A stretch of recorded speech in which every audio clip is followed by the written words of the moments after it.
Samarth Bansal is a writer and journalist.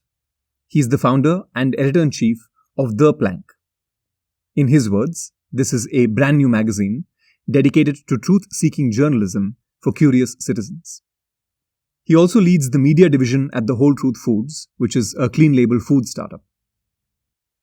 A few weeks ago, Samarth sent me an essay from his private journal where he was working through what journalism meant in 2025. He was, and continues to, actively contend with what words like truth, integrity, and purpose mean in the era of modern journalism. I invited him on the podcast, offering to disagree with him as a way to further our thinking on this subject. I hope you enjoy listening. Hi, Samarth. Welcome to the podcast. Hi, Deepak. So awesome to do this. So, for listeners unfamiliar, who is Samarth Bansal and why do you care about journalism? Samarth Bansal is a human being who is living, which is I read an essay by David Graeber yesterday, the anarchist philosopher who wrote this, so many things, the book Tet, History of 5,000 Years, Bullshit Checks. I think one of the finest thinkers. And he had an essay, I'm forgetting the title, but it's something like, what is the point if you can't have fun? Like, because the point of life is having fun. So I'm a human being who has fun. Does that sound like a fair introduction? That also sounds like an accurate introduction, knowing you as a person. But the journalism question is specific. Like, why do you care about journalism? Of all the things you could possibly care about. I think that's a why do I care about journalism and other things is I care about a lot of things, but somehow I think my experiences led me. Well, let me take a step back. I think during college, when I was like a rookie blogger, there's something inherent which I felt about talking about stuff, writing about that, does something. I don't know why. I think it was just fun to blog about things. That's a seed where anyone could start a blog. I would write about it. I would see conversations triggering from it. And then a deep sense of uh, information going out and leading to some change in my campus was something that, again, I just believed in when you were in a small community and I saw it happening.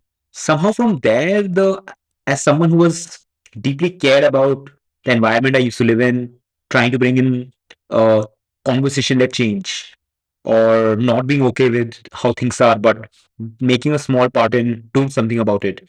So rather than just, let's say, executive function, where you just do things and make change happen, I had very early experience during my late teens and early 20s about just that bit. And then my 20s got sucked into that world. And I think that progression just showed me the possibility about why this matters. So I wouldn't say there's a very clear one reason why I care about this. There's so many things I care about. But I think I've reached that stage where so much of it has converged, based the right intersection of without knowing exactly reason why I do about it, but I really do enjoy it. I'm good at it, uh, uh, and something I really feel that I can contribute based on my skill sets. So some intersection of that. Does that? Yes, absolutely. I think Yeah. most people who do interesting things sit at the intersection of ambition and ability. Yeah. And like this is a reflection of that. The interesting thing I think in your sort of intro so far is that when you put things out into the world, like you write about something that truly matters to you, it effectively drives change, right? That is, it starts off with somebody reading it and then potentially changing their mind about the subject or learning more about the subject, and then somewhere down the road that leading to some tangible change in the actual world. That's what we hope. That's what you hope for, right? And this, I think, is like an introduction to try and argue your position on what journalism is for. Yeah. So we went back and forth before this podcast started, and my broad understanding is that you're splitting journalism into three buckets, right? You're saying, look, there was a point in time when information was scarce, and that is distinct from a point in time when journalism simply brought you information and held truth to power. And the world of the 1600s and journalism's role in that world is somehow tangibly different than the world in the 1900s and journalism's role in that world versus today. If you can articulate for the listener, what is like a TLDR on what is the purpose of journalism? What is journalism for in 2025? I think before we even get to that, there's one part that I think we should talk about, which is how I start my note, right? Like, forget, like, journalism is a thing that humans invented. It's an idea, it's a practice. It's nothing natural about journalism, right? What is the fundamental thing that hasn't changed? That is information. So, even for thinking of this note, it started with purpose of information. And in the universe of information, journalism is one of the many things through which information is processed slash produced. So the way I've been trying to argue for the essay is to take a big picture, because first you have to start from the purpose of information, and then how society went from having information and why it mattered to creating this practice called journalism, right? Which is a construct in a given moment in time. It's not, there's nothing natural about what journalists are supposed to do. And then I try to frame it that as things evolved in different contexts, how do we need to understand and practice journalism? One thing that is very clear, which is unambiguous to me in my definition of journalism, that journalism's first commitment is to the truth. It's truth seeking is the, like, if there is any ambiguity, you have to pick just one thing. There's only one end of journalism, and that is truth seeking, which is not true for information in general. So that's where my thinking started, that universe of information, and then isolating in that universe why journalism is needed, truth seeking journalism, and then interpreting what it brings today in 2025. That's the nature in which I, at least even my thinking proceeded. And even right now, that's a question I'm thinking about. Because, like, one can argue, right? Like, what makes journalism different than other forms of communication? Like, why? Like, there's so much else you can do. Change can also, like, there are other ways in which massive change can happen. Doesn't have to be through journalism. It could be through fiction. Maybe movies can create, like, a Ramdev or something could get people to, on the street, which, like, the most 6 month deep investigation by a group of 20 journalists won't. It may just, that article may disappear in obscurity. So change making is the North Star. There are other things in the world you can do. Information led. But so that's the universe to really battle with, to figure out why. Got it. I have two thoughts here. So the first is on the word information, right? And in the notes that you sent me, the bit that I've highlighted is the claim that information helps us navigate the world. Yeah. I felt like that was sort of core to the introduction to this entire idea. And I'm wondering if information is a sufficient condition. It feels necessary, Yeah. but unless the information can be arranged in some sort of a hierarchy, in that there's a universe of facts, an infinite number of facts, an infinite amount of information that you could process at any given point in time, and our brains seem to work in such a way that we place some facts and some pieces of information higher than others. Yeah. And I'm wondering whether, so when you speak about journalism specifically, to what extent does journalism help order those facts into a hierarchy that in some sense, quote unquote, matters, right? So you have truth seeking, but truth seeking to an end. And that end is effectively the way that you order this information, is what it seems like to me. So Is information enough? Or do you feel like that second bit really matters, which is that journalism has inherent in it a value hierarchy that orders information such that it then matters in a similar manner to the reader, or should matter in a similar manner to the reader? Yeah, absolutely. Like, no doubt about it. But actually, when I talk about information, I actually think it even more. Like, I think we can zoom out even further. This is where I think I want to alert listeners to my thinking style and the way I remember facts. It is that, like, I think more in structures and so on. So specifics of eras will be a bit. They may not be like hardcore pointed, but you will get a sense of what I'm trying to argue. Right. And Deepak, fill me in, like, help me with specifics. Okay, so if you go back to the time of hunter gatherers, right? What was information then? It was not a piece of text. It could be like signals, like what was information then? Ways in which I was alerted that a danger is coming and I need to act. So that is Yeah. information. Again, that information could be sensory. It could be something in the environment is changing. I listen to a sound which tells me this animal is coming and we can't be here. It could be like all survival mechanisms originate from information, Correct. right? So that is information. And inherently at its core, what does information do? It reduces uncertainty. And increases survivability. Survivability, yeah, right. See, increasing survivability, I'm talking in that era, but even today, and that's again was a fundamental thing through which I wanted to argue my note. What does not change when we talk about information? More information, and right now we're assuming like good quality information, reduces uncertainty. I can take it as an action. It's not an uncertainty is never goes to zero. We're just saying it reduces. I know a little bit. I had a hazy picture. It's a slightly less hazy picture.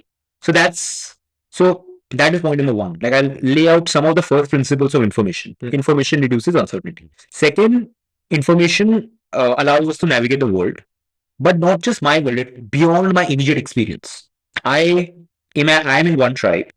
I hear something from another tribe. It could be gossip, or it could be a survival tactic, or it could be something gaining a competitive advantage. Anything. And once I know it, I can do something with it. Right? So that is what navigating the world means. And all of these things are linked. Reduces uncertainty, helps me navigate the world. There's no journalism here yet. It's just information. Then, information also enables collective action. I can do something in my capacity. If there is a shared set of information that 100 people have, and we say, okay, and again, I may perceive the world differently, someone else may, but now we say, okay, this is a piece of, now let's say a text or a story. Forget text, a story. Story is also an information. Let's say, okay, I believe in this story. 100 people believe in this story. Collective action. Again, it is being led by information. And again, here folklore and tales and paintings on a cave, all that is fundamentally information. So you can keep building from there, and at its core, the quality of information, right? The quality of decision will depend on the quality of information. Like you can have absolutely bad quality information, let's say misinformation around, let's say the impact of vaccines. That is information. You could publish a really terrible scientific paper and mass spread it through your distribution channels, and someone will believe it and not take the vaccine, and someone will die. Um, it's just a bad decision. If there was good decision, so there was good information and it reached the right people, they could have made a better decision. And again, the good, better, bad is a subjective call. But like, if we believe that living is better than dying, then in this case, choosing, let's say, a vaccine would be better than not choosing a vaccine, which is a direct outcome of having good information. So this is the landscape of why good information matters. And in today's time, and again going back to my earlier frame about the universe of information in which journalism is one aspect. Um, it matters because the art of like the profession of journalism, is one institutional way to produce more good, high quality, truth seeking information out in the world. So this is my articulation. And again, this also remains constant across period of time. And then you add a layer to it. And if this is how does in different contexts from, let's say, the 18th century to now the 21st century, the you have to evolve with time about where is the information environment from scarcity to low abundance, right? The function will change, but at its core, this doesn't change. Okay, I hear you. Yeah. So just correct me if I'm wrong on, because I'm trying to sail on the same boat with you until we have to part ways. Yeah. And what I'm hearing is that good information versus bad information Yeah. is predicated on the utility outcomes of the information. For me as an individual and or for my tribe. That is, if I have good information, Yeah. there is a lion in the bush, then the likelihood that I am going to die as a consequence of walking by way of that bush is a lower. It increases the utility outcomes for you, right? There is either survivability or quality of life, or my ability to navigate in the world such that I have higher utility outcomes in general compared to bad information. It seems like the way to distinguish good information from bad information is by pointing at the utility outcomes of acting such that the information is true. And the better the utility outcomes, the better the information. I think that's one way to phrase it, but the way you have connect, like if there was a if you had to do a hierarchy of what is good or bad and map it back from utility, I won't do that. I would say there's a layer in between. That first and foremost. And again, now when we say good information, now I'm talking in, let's say, context of journalism. That truths, anything that seeks a truth, and whatever, like however you define the truth and the Yeah. etc. Let's say there is a barometer of this falls in the categories of truth. If you hit that, that is good information. The belief is good information leads to change or better decision making or better quality of life. But even if it does not, like that does not mean like if I am not able to show you like some let's say some type of information with pan over in invisible ways that I'm not able to show or something that doesn't mean it's bad information. I'm trying to pin down an example here. So, Yeah. Because again, we're talking about there's an infinite list of facts and things that are true at any. Correct. I'm still using the word true liberally Yeah. because I want to push back on that. But let's say that there are an infinite list of things that are true. Yeah. We still have to order this information in some way. Yes. And so, Yeah. the more likely something is to lead to better utility outcomes, the higher up in the hierarchy of useful information this is for me, it is better information. Yeah. Because something like like if you're talking about the hunter gatherer time period, those who presumed that there was a lion in the bush just had a higher likelihood of success than those who did not presume it, right? But that may not necessarily be good information. I mean, I'm acting as if there's a lion in the bush, or out of the corner of my eye, I'm constantly paranoid and seeing a lion. And so the one-off case where there actually is a lion, Whereas like my friend who does not presume that there is a lion gets eaten or whatever, right? And the closer we get to knowing factually there's a lion in the bush, the better it is for me and for my tribe. I'm trying to figure out if anything beyond the utility outcome determines what is good information. Yeah, I think what you're talking about is more relevance rather than relativeness on good or bad. Like something may not feel relevant to me. Sorry, But maybe I'm getting that issue wrong. So you're saying bad information is untrue information. Let's, for the sake of argument, yes. Barometer is accuracy, quality of information. Right now, I'm saying that, see, again, what is the core? If bad quality information is there, how will my uncertainty reduce? I mean, there are other things like bad quality information can also lead to corrective action, right? But if I'm talking about other things, information reduces uncertainty. Information helps me make better decisions. There, the fundamental thing is that it is representing reality in a way that helps me act in the world, right? And so, what is the information that will actually help me? Is The barometer is truth seeking. I also counter myself in one way here that, and that's a conflict that journalists have to navigate, which is maybe comes later in our discussion. But let's say no one has said, and this is an argument I've spoken about at multiple places. It comes from Jill Lepore. Do you know Jill Lepore? No. One of my favorite writers. She's a historian. I think she's significantly more than that. But she once argued that, let's say, if truth and lies are in a battlefield, right? We want to believe that truth will win. But who has said that? It's not, that is not true. Like, the lies can win over truth. We can create quote unquote positive change in society based on a fundamental lie. That's not like truthfulness in itself at a macro level. One can argue that there are other ways instead of truth seeking that can lead to change. So, what I'm trying to even layer down, distinguish this line of reasoning from mine is very simple. At its core, we can agree that if there is truthful information, accurate information, which better represents the world compared to Inaccurate, that information has a very high probability of leading to some outcome that you want to drive.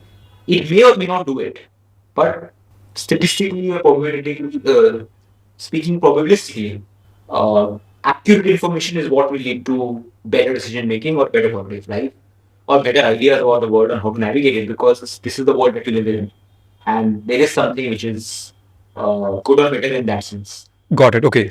So the reason I spent so much time on this, right, is because I feel like I myself am not clear on the distinction between good and bad information. But As a summary, to that's my understanding. Yeah. You're saying something like good information is usually true information that is representative of reality. Yeah. Bad information is not true, it's false and not representative of reality.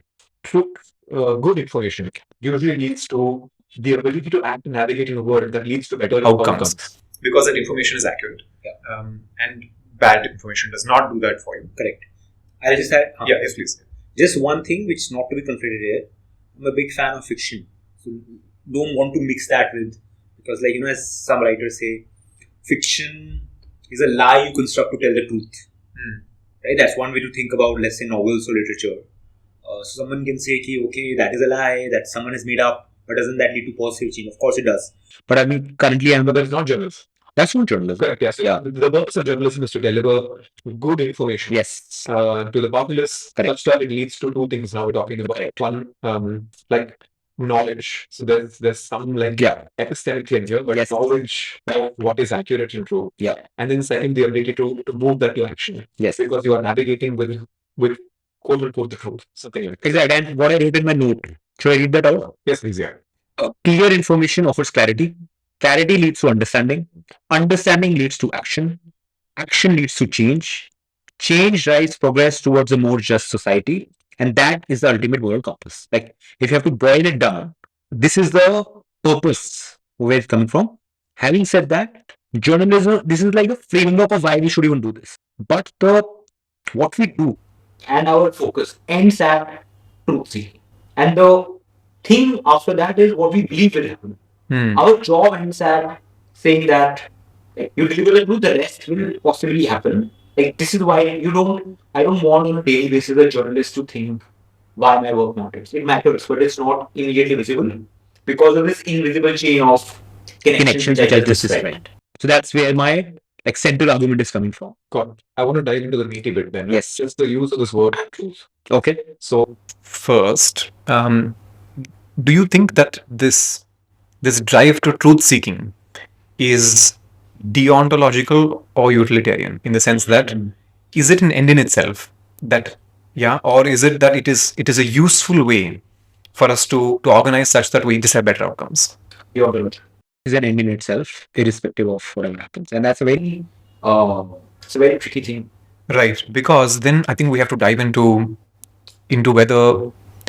whether there is the sort of objectivity that underpins this being a deontological claim, Yeah. right? So, and we should go layer by layer. Yeah. I'm trying to think of, can you name something, an example of something that you just think is true, You are wearing spectacles. right? And maybe if we try and go down this rabbit hole, you can say that I'm wearing spectacles, and just to get to the end of this, what I'm trying to get at is that any fact can be represented only with an infinite number of words. No fact, quote unquote fact, can be represented with a finite set of, in any language, finite set of words, such that that fact is communicated in an all-encompassing way. So you could say that you are wearing spectacles, but then the next step would be you are saying that with my eyes, right, I am seeing the light from the sun that then came into this room, that then bounced off the walls, bounced off your face. Okay, and so subjective, again, I'm trying to use subjective objectively here, but to me it reads like, to my brain, the signal that is received, so my optic nerves are so processing the signal coming with light that it looks like you're wearing spectacles, right? So that's like the level of claim. Now I'll just pause here for a minute, okay, because we can still go deeper and deeper and deeper, and keep describing this with more and more detail. Yeah. And an infinite amount of detail will be required for this to be all encompassing. But even that claim quickly moves in from, or it's a question actually, does it move from the world of being objective to being subjective? That is, can I interpret this as Samarth so feels that from his point of view and his vantage point, subjectively, Deepak is wearing spectacles, or is this an objective claim that Deepak is wearing spectacles? Yeah. Okay. So I'm thinking out loud here. Yeah. I think first of all, if we get 100 people in a room and ask them, is Deepak wearing a spectacles? I'm confident with a very high degree of certainty that all will say yes. As long as they are yes. Unless so on questions like these, the thing about whether it's objective or subjective seems to me like a interesting philosophical argument to think about, but with very little practical utility in the way we navigate the world. Correct. But where it does get to build on, so this, I'm just trying to alienate that India got independent in 1947. This is not something that I'm going to spend my energy on to debate about whether that is true or not. That's generally accepted as a fact, and I have not met anyone yet who's going to debate me on India's been independent on 1947. So again, so I'm saying there's a set of things which I believe certainly can be accepted as this is a fact. Narendra Modi is India's Prime Minister, fact. Jeff Bezos owns Amazon, fact. Deepak and I right now are in Bombay, fact. Fact, like absolutely no. Like a people start talking about like what is Bombay, whatever. Right? So, but if you want to say something good, because I've Yeah, because my pushback here from a philosophical lens, and I do not feel it is trivial, Yeah. is all truths Yeah. come with a lot of assumptions. These sorts of facts that we claim are true. Okay. India's independence in 1947 Yeah. presupposes that the past took place, and that I think falls in the domain of an unverifiable, non-falsifiable claim. There is no way to prove that the universe did not come into existence 5 minutes ago, and all memories preloaded into our brains as part of creation. You are presupposing yesterday happened, and there is no scientific way to prove this because it is not falsifiable fundamentally as a claim. Yeah. Now, it doesn't do well by Occam's razor. This is just like it's a complicated way to, and we should all act as if yesterday took place. Yeah. But it's a heuristic, not fact. I act as if yesterday happened, but it does not fall in the domain of facts. Am I making sense? And so India's independence in 1947 can be presumed, but is it objectively a fact? And I'm trying to figure out what that word means. Yeah, so again, I'll take you into territory where this thing actually to me starts becoming relevant. But maybe if, again, thinking out loud, maybe the way to think is that If I get 100 people and I ask them who know something about India, when did we get independent? All of them will say 1947. So on things like that, where there is, like, for example, let me take another thing. Actually, that takes me to the second. Like, let me think of a counter example. Okay, let's say the question is, when did man land on the moon? As opposed to did man land on the moon, but sure. Okay, yeah, correct. Let's say it's about when. Yeah. Actually, yeah, when did land on the moon? I'm not sure that if I get 100 people in the room from different countries, that there will be a unanimously same answer to it. There might be even question about did we land on the moon? Again, so these are the things where it's not like one way to say like here maybe my because I can't, again, the argument applies like I have not seen Neil Armstrong on the moon. Maybe it's an American, conspiracy. They made it up. Moon landing never happened. Whatever. There are people who don't believe in it and have a theory, and they genuinely believe it. That when we go into that world, they won't agree to you. Maybe so. All I'm trying to say is that one benchmark to say, okay, what is something that I actually want to debate on in general is that I got 100 people in a room. What is the probability that 99 are going to say that This is lit. this is so? Even if it is from a philosophical lens, what you just said, I'm operating in this world. If everyone in the room is saying Deepak is wearing a spectacle and India got independent in 1947, Then broadly for all that. and so the one layer I will add to it is where I think actually the perception of facts for me becomes relevant, and you see if you have a different articulation for it, that if I divide information into, let's say, what, how, and why, Okay. what happened, how it happened, why it happened, I think there is a gradation to it. Like in general, not always, on what there will be more consensus. Again, on there also like the nature of what, like, has India reduced, like, did poverty reduce in India over 30 years? Like the nature of question is very complicated. But if I'm asking, what happened in this room in the last 2 hours, right? Like, or what happened on 15th August 1947? Or let's say there is a murder that happened in Bandra. Then it's like a murder happened. Like what happened? A murder happened. One man killed another man. Okay, there is a gun lying next to the body, right? It's about the moment you go to how, This is so interesting. it becomes a little, because how is not like how you have to construct that how, right? Yeah. Layers of subjectivity enters. The moment I get to why, even more layers of subjectivity enter, because like causality in any way I know is so hard to pin down philosophically, mathematically, everywhere. So that's one framework I use. That when you're talking facts, why something happened, like I can give you a coherent argument. Like the fact that it's actually even more so for how. Because why you're still trying to do causality. As journalists when we write house stories, like I won't tell you aisa hi hua, but I also know that it is my best understanding and someone can have a different test. So that what, how and why I think consensus changes with that differentiation. This is beautiful. I've never thought about this one, and I think this is a nice way to split the problem up into bits. I'll come back to this, but I wanted to just quickly go back to a majority consensus on a subject. Okay, now if we have this belief that there is such as deontological truth, just objective truth that exists in the ether, and we observe this truth. The truth exists irrespective of my ability to observe it or not, irrespective of my ability to accept it or not. Then I feel like majority consensus on the subject is not relevant and required. So, I mean, I want to say something like, does the sun rise in the east? But again, that depends on a person on earth, a person, whatever, yada, yada. But let's say all those constraints, those infinite variables are in place. Then it is in your mind a fact that the sun rises in the east. But no one were to believe this. And of course, you have to define east, but no one were to believe this. That will still remain a fact, correct? At which point, because, and I'm thinking about more contentious subjects, right? Like things like, was there a novel coronavirus that spread through this earth in 2021? Yeah. It is so possible that your 99% quota will not be met if you fill the room in exactly the right way of people who will say, no, that this is not even true. There was no novel coronavirus, right? But in your mind, you would say that it is a fact that there was a virus. It was a fact that there was a pandemic. And the opinions of these people, they have quote unquote bad information. Yeah. Yeah, correct. So here I feel like you are now, I mean, we have to draw, to complete your theory, another caveat.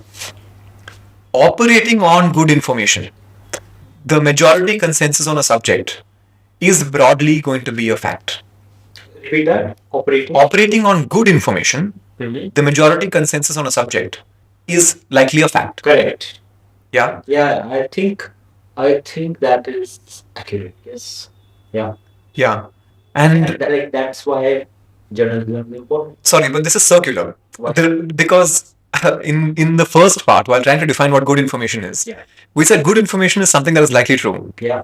And then in trying to define what truth is, we are saying operating on good information is true. We have used true in the definition of good information and good information in the definition of true. And it is circular. And I feel like I'm still a little bit lost on how we clarify this subject, because on things like is the sky blue, it's very easy to get to a place of fact. But journalism doesn't rest in the domain of is the sky blue. Correct. It rests in the domain of who instigated the war in Gaza. Correct. 100%. And in that world, Yeah. we've slipped so far away from this clear binary. Correct. That I feel like these definitions then start to matter more. But is there a resolution here? Is the resolution for this circularity? I think maybe one way to think about it is that first of all, do we assume that there are situations where there is an objective truth? Like where, like, for example, Deepak is wearing a spectacle, 100 people come into this room, all of them agree. That's a way of saying ki, like, it's like if you boil it down to how, if you're not treating something as an action, then I think the circularity is coming from saying that there is a truth, but it feels like truth. So what is the way we can show that it's a truth is by consensus of having good information. Like, so here would mean like 10 people are here not to make a fuss, right? Because they are able to actually tell you what. And you'll say, no, I don't see him wearing a spectacle. Yeah. So that's just the way to come to a reasonable agreement on what is true, because like we can't spend infinite time on everything. So Correct. Yeah. that's one way to say, okay, this is truth. On the other hand, you said we talked about that what is truth. Sorry, no, what was the other thing? That So good information. Yeah. Is predicated on that information being quote unquote true. That is. So let's say in the spectacle example, how will that translate? Like let's say I say if 100 people say Deepak is wearing a spectacle, that is the truth. Yeah. So that is. What is the circularity? Yeah. So good information. Let's say that you were not in that room, and you had to take a call on whether I was wearing spectacles or not, right? And then you were told by somebody that, hey, 100 people saw Deepak that day wearing spectacles, and all 100 claim that this is first witness account. All 100 claim that he was wearing spectacles. Yeah. And 0 people claim otherwise. And I don't doubt the intent. Correct. Yeah. So these are good sources, unbiased sources, have no reason to lie. Correct. I So mean, this- rational. Yeah. Then in your framework, you would claim that the fact of spectacle wearing It's truth. is true. Okay. Yeah. What and is the? It is good information. Yeah. So what is the? How does it become circular in this example? The circularity is, you are saying that you were not in the room, let's say, okay, and you were to hear about what took place in that room. Then you will say that Deepak wearing spectacles is true, and the reason I believe it is true is because it is based on good information. Yeah. Based on good information, which is Accurate. People came and told me. Yeah. We were in that room and Deepak was wearing spectacles, so it is true. Correct. Yeah. Okay, Okay. done. It is based on good information. It is true. Yeah. However, if you go to the source of the truth, that is the 100 people looking at me in that room, the first party witnesses themselves, the way that they know that this is true is that they think they are operating on good information. The good information being what I can see is that there are spectacles on his face. Whatever, like the reflection of the light. Yeah, You can just see. I hear what you're saying. I'm actually thinking about. You can take another example. Yeah, it may not specify it in this example, but let me try and Let's- break this. Do you want to take an example of, let's say, a crime scene and make this work? Should we think like I actually want to see where the circularity is coming from, because what I just told you, like Deepak is wearing a spectacle. That is just I'm saying that this is in absolutely no way this can be false. So let me go back to the original circular claim that I made, Yeah. and then we'll try and distill it down Yes. to an actual example. Okay. So we're saying that the definition of good information is that it is accurate and based on something being true. Yeah. So was Deepak wearing spectacles? Good information, accurate information. Hence, it is true. Yeah. But the claim of truth is one that is based on good information. So that's the thing I was pointing at. But I'm saying that you're typically saying that good information is based on truth, and truth is based on good information. Truth. Okay, let's talk about it. I think truth based on good information was example of how I know the truth, because 100 people told me Deepak was wearing good information. But So how do they know that? So the question is, in that room when they were looking at me, they are operating on this assumption of good information. So they're saying that what is good information there? That whatever is coming to their. to my eyes is like that he's wearing So I would spectacles. just say that in so many cases could be treated as an axiom. Exactly, and that's your deontological place to start. Yeah. That the things that we see and then collectively agree on, and is so hard to falsify because it is at this point absurd to falsify it. And also, like, I think there is also an element here why this example does not neatly correlate with the coronavirus example. It's immediacy.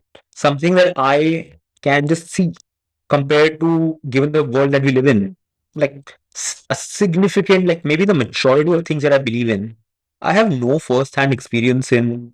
Like, I can't just go and see the virus. Like, I have not seen the virus. I have not seen like whether it came from a lab, whether it came from what was that? From bats? Tropium. Yeah, the wet market. The wet market, sorry, right? Yeah. Where it came from the wet market. I haven't seen it. I haven't, like, even if someone sends me a photo of like a scientist in Wuhan doing something in a lab, I don't know like what exactly happened. So there will be massive uncertainty, even if I say, oh, X person who I really believe in. Or let's say, for example, WHO. I really believe in WHO. WHO has said we have done all the work and it came from the wet market. So I'll say, I think that is true because I believe in WHO. WHO said it. Someone else will say, oh, WHO is a conspiracy. So all I'm saying is that the more distant we get Correct. from the source of truth, the uncertainty starts increasing. Yeah. So this example was easy, and which is why I'm saying here we can treat it as an axiom because there is immediacy. Instead of believing the WHO in this example, you're believing in your own eyes. And you Yes. think, I believe this. I believe this. I And believe it, yeah. so this is also, again, if you think about the relative nature, where the question of even relativism on what is true, what is not true, there's something which, that's what I'm saying, even like 1947 India got independent, or you are wearing a space. These are just, even if I was not there in 1947, right? Like nothing. There is a reasonable consensus because there is some lineage on which there is no controversy. There is no really mediator Correct. to something. So it is axiomatically, I can say something that I see is true. It gets into, I'll also point to where it even gets complicated for, like the more you start talking about memory structures and how people recall things, how what we say depends on what you ask, right? Like eyewitness things change. A lot of the way memory works, the way things change, right? So there are complications to knowing it. Yet, if let's say on a crime scene, someone has been murdered, and 5 people are come up and say, "I saw that person pull the trigger." Other 5 say, "We don't think that happened," right? Irrespective of not being a consensus, reasonable people can agree that A, the person died through a gunshot, and there is only one possible person who would have, pulled it. Correct. Yeah. Just because there is no consensus does not mean there is no objective truth that one person pulled the trigger, killed this one person. It's the process of knowing what is the truth becomes hard. Correct. So I'm just trying to link. No. I Some of the where relativism is to be applied, where it is not. Correct, I agree. And this is also the what of what you're saying. Exactly. The what. The what is that there exists a dead body in this location Correct. at this latitude, longitude. Fair. My original charge of something like saying that there exists a dead body or whatever, I see the spectacles, I think still needs the more resolution you need on the truth, the more language you need. You just need longer and longer sentences, longer and longer descriptions to be able to, because you have to presuppose what the word spectacles means, you have to presuppose what, I see on so and so date, what is the latitude, what is the longitude. Just the resolution on truth. I mean, and for journalism, for example, you may just say that so and so was shot dead, and by and large, we all know what this means. Yeah. But that doesn't mean that the statement itself is encompassing of what the truth is. It just presupposes that we all share the same assumptions on what these words mean and what some of these things are just like things that we take for granted. 100%. I think this is at least let's say truth seeking in context of journalism is based on lot of shared assumptions about lot of things. Yeah. Correct. Now, I want to tell you a story about a friend of mine in college. He grew up in Maharashtra, joined the same hostel that I was staying at, stayed one room adjacent to me. We ended up becoming quite good friends through the 4 years that we were in college. And he was a practicing Muslim and was sure that by the end of 4 years, I would also become a practicing Muslim because he was so sure of his beliefs. And when I asked him to give me an example of something that made him really sure, he said there was a small group, he and a few other fellow Muslims, who were traveling in a bus. And one of them suddenly pointed to the sky and saw the words Allah is great written around the sun. And they had to stop the bus and they all looked upward towards the sky. And they all collectively saw with their eyes the words Allah is great written around the sun. Now, all of them are akin to being in a room looking at Deepak with spectacles and then coming out of that room and saying, us, a bus full of people, probably 100 people, all definitely saw Allah's great written around the sun or Deepak's spectacles. And this is being told to you, right? Now, being the person you are, I'm sure you'll be skeptical instantly because we cannot write things around the sun. That is just scientifically difficult. What differentiates these two cases in that the evidence provided is about the same, right? Room full of people saw something, majority consensus, they saw it in the same way, eyes reflecting off whatever, etc., etc. How is one more or less truthful than the other? I think this just comes down to probability. Matlab, in the sense that, let's say there's an alien who comes from Mars, who has no mental model Of how the world on this earth works, or like what people on earth believe, see, what we know, that person will be confused. You maybe that's, but again, that is the whole point of again education system. Let's say whatever you call it, that scientifically, from whatever we know about the laws of physics, the way the sun operates, stars operate, it like there's a almost non-zero probability of that happening. So to even, and that's where it becomes, at least from a journalist, it becomes a journalistic responsibility to not say, oh, this might have been possible. We go out and say, this person, 100 people in the bus, believed X was written around the sun. This is false. The what of this, okay, is 100 people claim. Said this. Yeah. Correct. And would the language be identical to 100 people said that they saw Deepak's spectacles? Yeah, correct. Yeah. Said is the right. But then everything is a claim. Everything is a claim. At that point, like an article, any article will just be written with an infinite list of claims. correct. I spoke to a person who claimed to be Deepak. He claimed to be sitting on a chair. He claimed to be 100%. he. Whatever. Correct, It's like you have infinite list of he's. Sorry, of claims. Allegedly will just be every second word in an article. But that's strange. We don't see that. Yeah. In practice, we don't see that. We don't allege that the building that you were in was like the Apple headquarters, right? Correct. You just say that I was at the Apple headquarters as a fact. Yes. And I feel like, again, what you're saying is that we want to add words like allegedly and claimed, where scientific consensus may not map one-to-one on the claims themselves made. Yeah, I will actually take a step back to this and I think see again what is happening here. What I cannot see, I was not at that. I was neither in the room where 100 people said Deepak is wearing spectacles. I was not in the bus where 100 people said, Correct. right? But you, let's say you are my reader. Now let's talk in context of journalism. Yeah. I am the journalist, right? You are, because I'm an intermediator, I'm going to process both things from lens of plausibility, from lens of what are the mental models, like about these are two easy cases, right? These are extreme examples of what sounds true, what doesn't sound true. The more you get into the gray areas, it becomes complicated. So you are saying, okay, I am a human being, I have a life, I have so much things to do. I do not have time and energy or my to start asking fundamental questions about everything. That thing starts decreasing the more you like. For journalist, I do not have the same luxury that you have in the sense that I have to ask deeper questions about so many things that an ordinary reader in principle doesn't have to ask. That is a whole, that is my job. That you are putting your trust on, let's say, interpreting or finding out what happened, quote unquote, what happened to me. And I'm applying not just a mechanical frame that if this passes 10 checks, it is true, it is not. The judgment is coming. The reason why you even trust me is to say, okay, though I have not because I have come out and say, oh, I am a journalist. So suddenly, me telling you I am a journalist gives me the authority to interpret these two claims for you.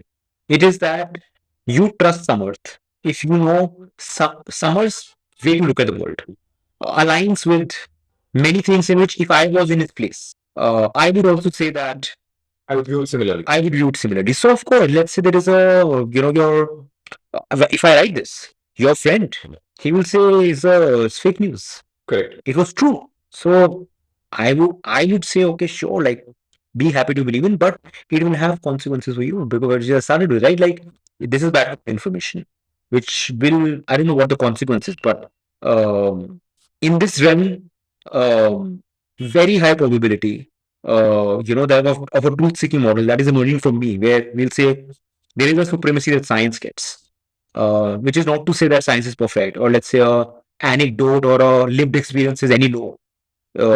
That's a very different conversation to have.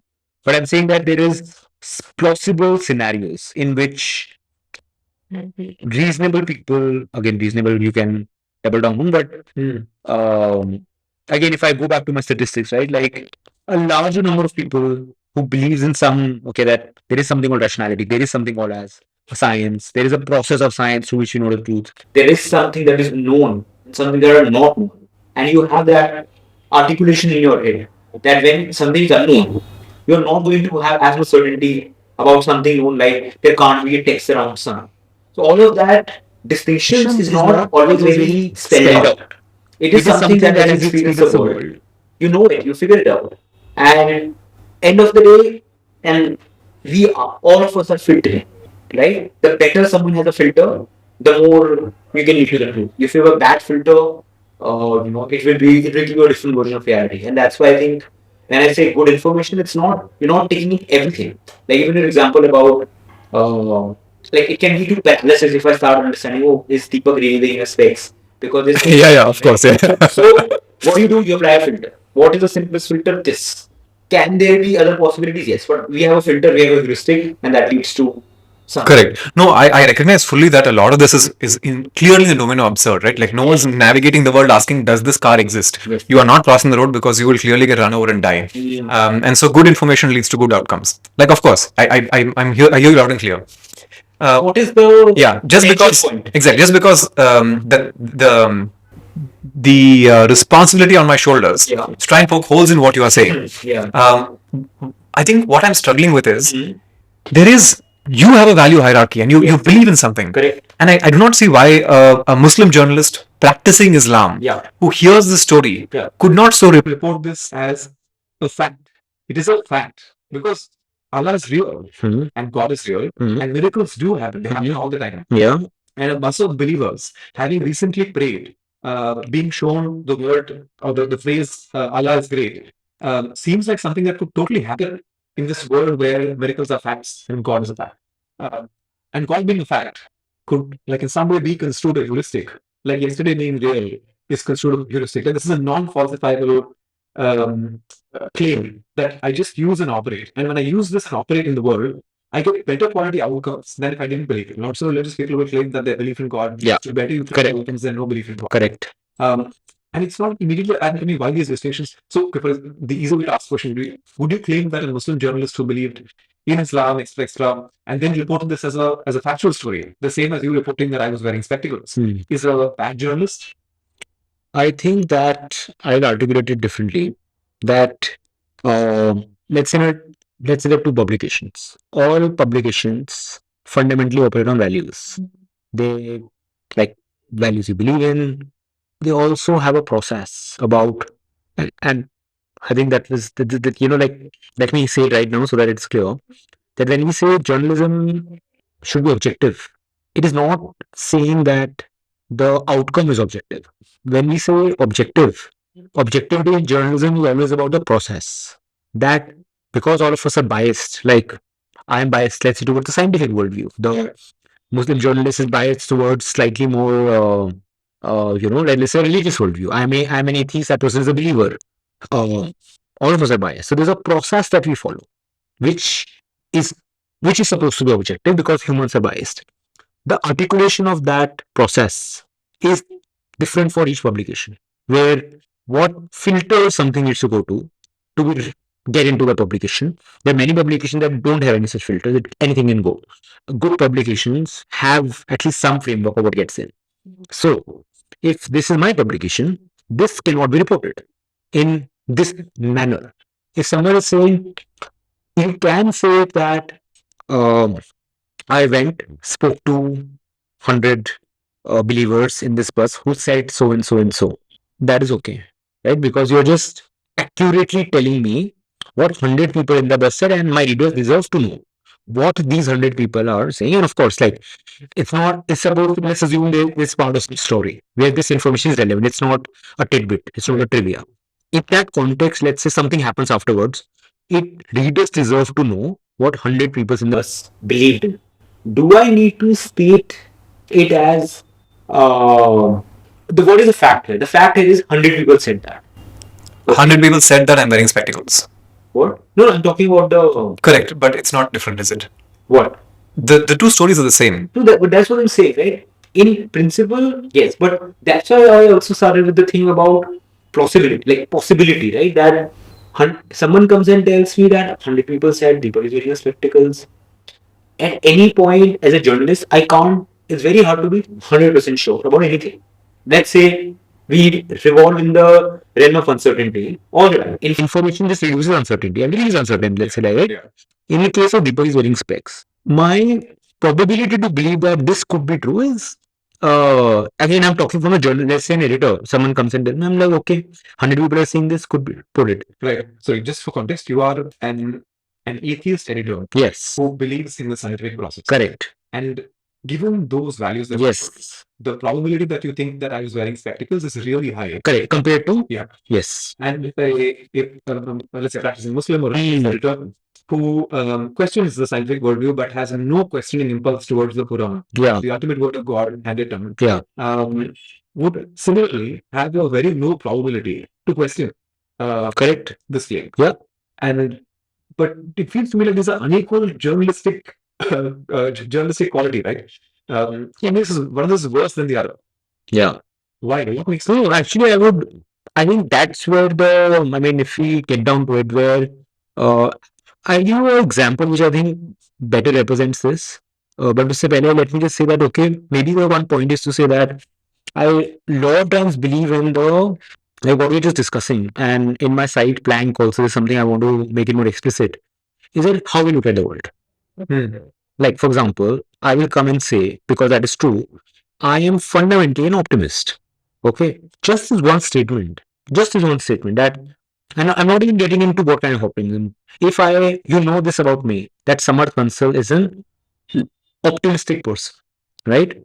It changes so many things in how what the publication will reflect.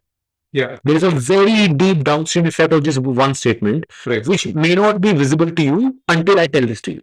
And if you're actually observing patterns, right? So that way, in this context, if you're really taking it like for me, I would say ki, yeah, I'm also a human being. I have certain ways in which I assign hierarchy to what is true, what is not true. This seems in many cases seem like not like super easy to reject or accept. Uh, and I would say that given the what if education or your understanding of the world or like if some people do have better mental models in your and whatever you mean by better or worse, you can like I can give you an objective argument that someone with a scientific worldview compared to a religious worldview.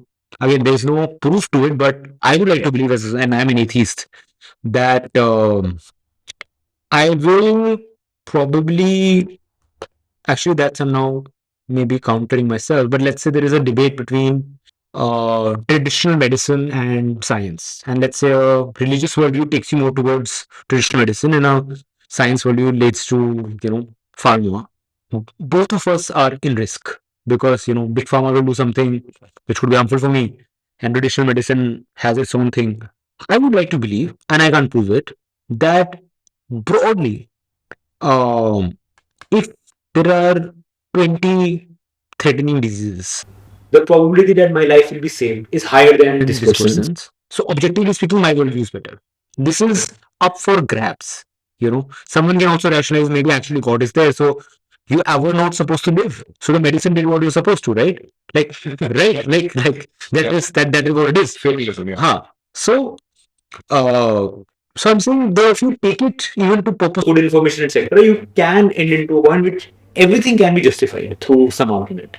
But and that is why revealing what is the worldview of a person can help readers understand the how that information has been processed and what this publication considers truth. If we are again, I'm saying all of this which this publication considers truth. If we really get down to the fact that we can't even agree on, let's say India got independent in 1947, someone can come and say, oh, there is no such thing as India. No, of course. So I think. But is it? I'm not sure if this is leading to a resolution. But No, I think what you're saying, I think, is revealing, if I have to like just riff off on your provocation, is which is also decided like it's if it's everything is filtered through some lens, then what is a fact? What is deontological? That's the bit I'm getting at. Hmm. We are assuming like a world of forms, and Yes. so where the truth exists, Hmm. and that simply by processing it correctly, right, whatever that means, scientifically, rationally, whatever that lens is, simply by processing it correctly, we will be able to grasp and hold on to objective truth. And that's the bit because I'm saying that any filter so applied cannot be justified. The filter itself Yeah. may not be, you may not be able to explain the existence of the filter or rationalize it. Well, whether rationalism is the way to go around justifying the existence of filter is also really hard. But that itself Negates the claim of. But objective truth. I'll give you a counter. Let's take that example of a murder. Yes. There's a dead body in front of you. Okay, you know who killed, and there's a person died. And you can be reasonably sure that this person didn't kill themselves because let's say this is a like a 100,000 square feet, there's just road, nothing else, right? There's no building that this person could fall off from, there's nothing else. And you also for now know that a car passed, you don't know who's in the car, what is it, just a car passed and someone is dead, you don't know who killed it. On this, you can, I don't know, to see a disagreement here. That right? So, but the challenge is, this you consider is true. We just don't know. How do we find out? That's where complication will start. because that's the how in your framework, right? Like this is the what you're saying. See, what I'm saying here, the what is clear. There could be only one person who pulled the trigger so that I can see that, how, where exactly the blood is leaking from. It's clear. I just don't know who that person is. So I don't, still there's no clarity on what happened if the murder happened. Samarth murdered Deepak, right? Is it actually a what? But I can't see, I don't know when it happened. It becomes very complicated. So that's what I'm saying, that there are cases where even if you don't know the truth, something is objectively something happened. I'll give you an example. Let's say, very simple example. Let's say we are actually bureaucrats. Okay, then we see that 10 crores came for some policy. 10 crores came for a policy. You have a proper budget head, documented, or forget budget, like 10 crores is lying in my drawer. Um, Things are happening, etc. Few months later, there is a someone comes and says X, like I was paid with this 1 crore to do X, and that person shows that this money came from government account, not even a private account. One, and he shows कि मैंने उससे BMW खरीदी. Okay, did this happen? Yes, it happened. It is in front of you, right? But is there a chain trail? Yes, the bank transfer happened. But I still don't know who the person is, and I can start creating constructs around who this person is. So If you get into some saying that, in this sense, there is an objective truth because someone did that transfer, someone pulled the trigger. there is no ambiguity that there is some person out there. So it is an objective truth. See, the format is such that I cannot say yes. So, because of course, privately, lots of these things seem entirely obvious to me. But the argument I think I've like attempted to build to be able to trouble you through this podcast is just that I think these things exist on a probability spectrum. That I think we can agree. Yeah, and that what you are talking about is like a 99.99999% probability. Yes. But just not 100%.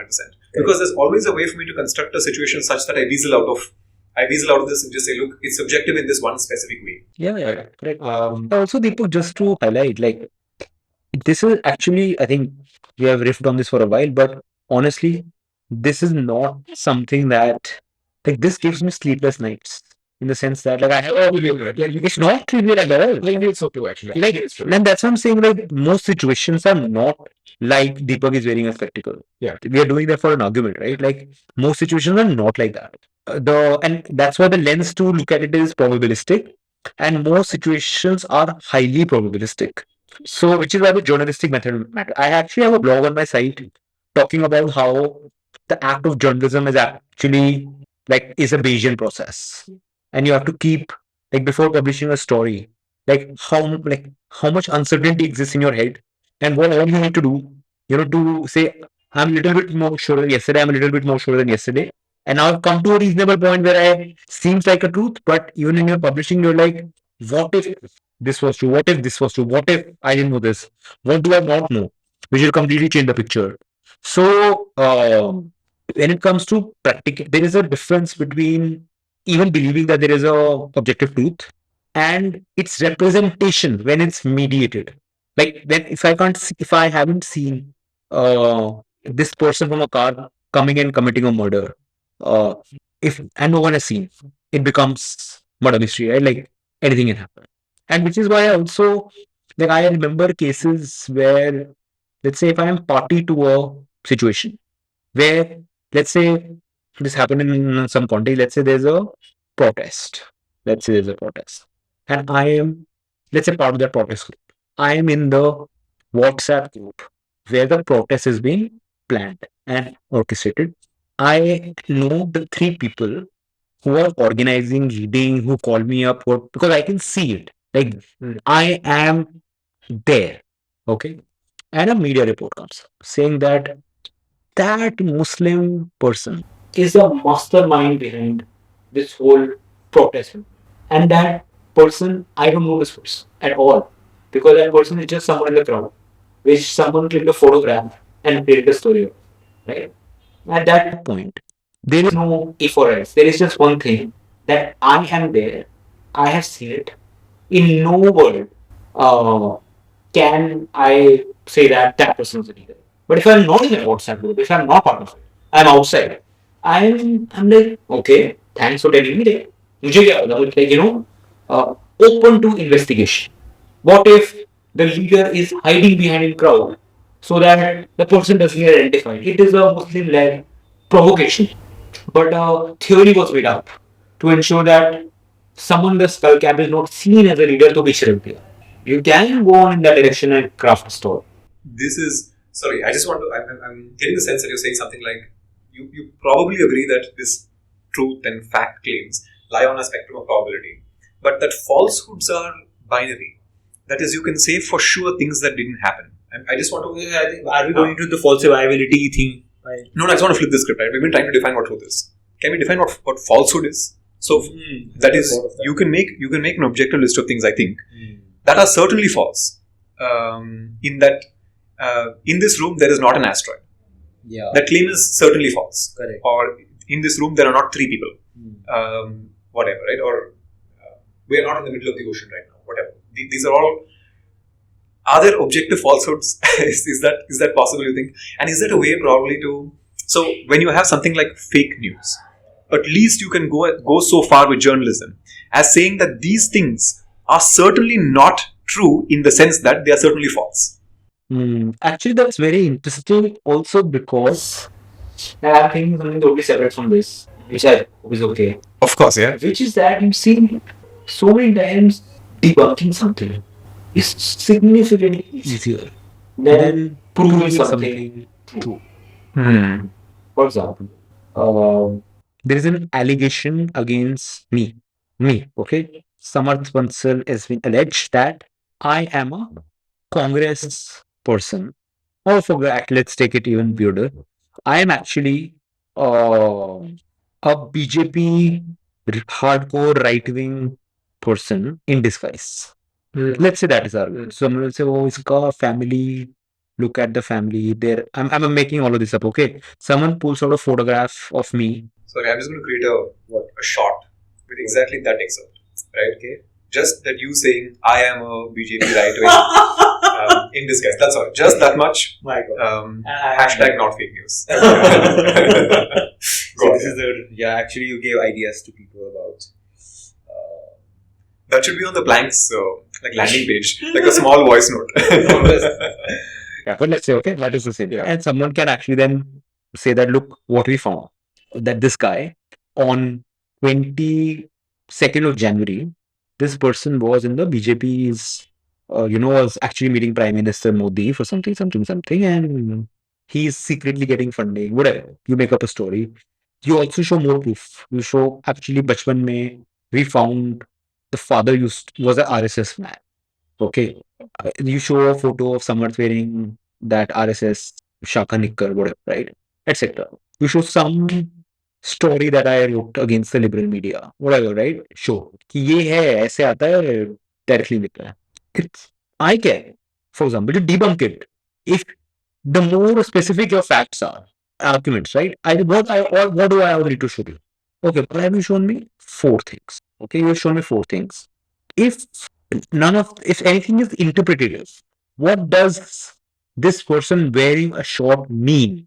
I can't do anything about it because it's interpretation. What does me writing an article mean? Again, interpretative. It's the whole why. Right? But if it is about this guy was here on this particular day, I can, if my history is on, I can show, look at my Google Maps history. This is false. Done. Debunked. But let's say, legit. If I were to do a story on someone like this, right, and I'm doing it rigorously journalistically, it is so hard to prove something like this about someone being a masquerading, let's say, journalist, let's say a TV person, right, who is a rapid right-winger. If you want to ask, let's say, if Arnav Goswami, does he say what he says because he's getting paid by the BJP, or does he genuinely believe in what he's saying? How do you answer this question, right? But debunk. So what I'm trying to say is proving something is true is significantly harder than demonstrating something is false, and which is why takedowns are easier. Landing a new argument on something is so hard. Does that make sense? Yeah. And does that link to the thing about certain teams falsehood versus certain team? Yeah. The bit I'm struggling with here, you're right. I mean, of course, if you take something that is patently false, Yeah. Again, my example being that there is an asteroid in this room, then the ability to produce evidence for a patently false position is next to impossible. I cannot think of what I would do short of fabricating evidence, right? Short of fabricating evidence to be able to make this, even if I believe it to be true, for me to be able to produce evidence that somebody else may so believe is really hard. One way out, of course, is that I have to fabricate a story. So, for example, I can say that there is a unicorn in this room with us, and it is an invisible unicorn, Yes, right? correct. And only members of our cult can see it, and you have to go through like a 3-month indoctrination, and here is a book that you must believe in, etc., etc. And if you are so indoctrinated, then what you spoke about earlier, which is to be able to trick the mind into seeing the unicorn that did not prior exist. I remember doing a Reiki session. So I had a teacher in school who believed in Reiki, and she said, "Look, all you have to do is like come to a Reiki session, and then you will believe it as well." And I remember standing and looking at somebody who was saying, "Do you see this person's aura? You must see a glow around them, an actual physical aura." And I just didn't see it because it was not there. Yeah. Okay, sorry. Because I think in the world of facts that I believe in, Yeah, right? not there. Yes, yeah. In my objective reality, whatever this is, it was not there. But the people around me were pointing at him and saying, "Yeah, I can see it. I can see the aura, right?" Yeah. And all I can do is say, "Your eyes are playing tricks on you, right?" Correct. Same, all this, the same eye reflection, etc., etc., right? The majority there, one and saw an aura, and I just have to say, look, I did not see it, and I think that is true. Fair. And so you can fabricate evidence, or you can, again, just to enter your worldview, be duplicitous and create evidence by way of storytelling. So you would create narrative that can trick the brain, whatever. But no way to really prove that one of this is trickery versus one of this is not. So broadly, that will remain a challenge, right? Like which of this is trickery versus are you being tricked? Am I being tricked? Is a hard one to sort of prove. 100%. But the second one, sorry, just to finish, that I thought was interesting here was if there even exists a sliver of evidence, it suddenly slips into the domain of truth. You see, because you said that if you cannot produce evidence, then it must certainly be false. That's the standard we have set. But and there is no outside of the room because I cannot prove in any way outside of fabrication. That does not mean that, I mean, in that sense, contextual. No, it slips into the domain of truth. That is, it becomes somewhat believable. So a WhatsApp forward could so exist that has a grain of truth in it. Correct. And could by and large otherwise be fabrication. Yeah. But even some amount of quote unquote fact within the larger fiction can lead to the entire fiction being treated as fact. Correct. Even by large enough numbers of people that it truly matters. Now, I would love to go into a break because we're about more than an hour in. Yeah, we're more than an hour in. But when we come back, I know you had a point to make. So if you want to make that now, you can. Otherwise, post break. I'd love to talk about two more things. So one, I've like troubled you on the abstract, right? We're just talking about like am I wearing spectacles or not? Yes, I am. Lists communicate this. So language is a hard one for me because ultimately you feel in your heart of hearts that something is true. But you still want to be able to put this out there using words and language and writing this down. Yeah. And we spoke about AI and how that can possibly impact all of this. And what truly is language? And can it truly encapsulate what is true? And then of course, ultimately all this moving to action. Yeah. And what that means. Because to quote you right before we go off into a break, you said, and I'm quoting something you already said earlier, clear information offers clarity. Yeah. Clarity leads to understanding. Understanding leads to action. Action leads to change. And this is a critical bit. Change drives progress towards a more just society. And that is the ultimate moral compass. I'd love to dive into that. So we'll see listeners after break.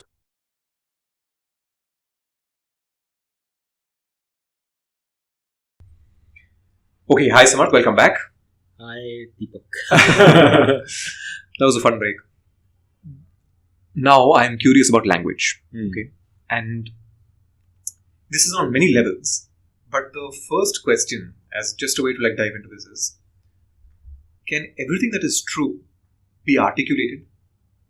Can language contain all truths? You don't think so? This is a hard one. So Should I articulate why? you can articulate why, but as an extension, Yeah. I feel it would be unfair of me to ask you to give me an example of a truth that cannot be articulated, since you cannot articulate it.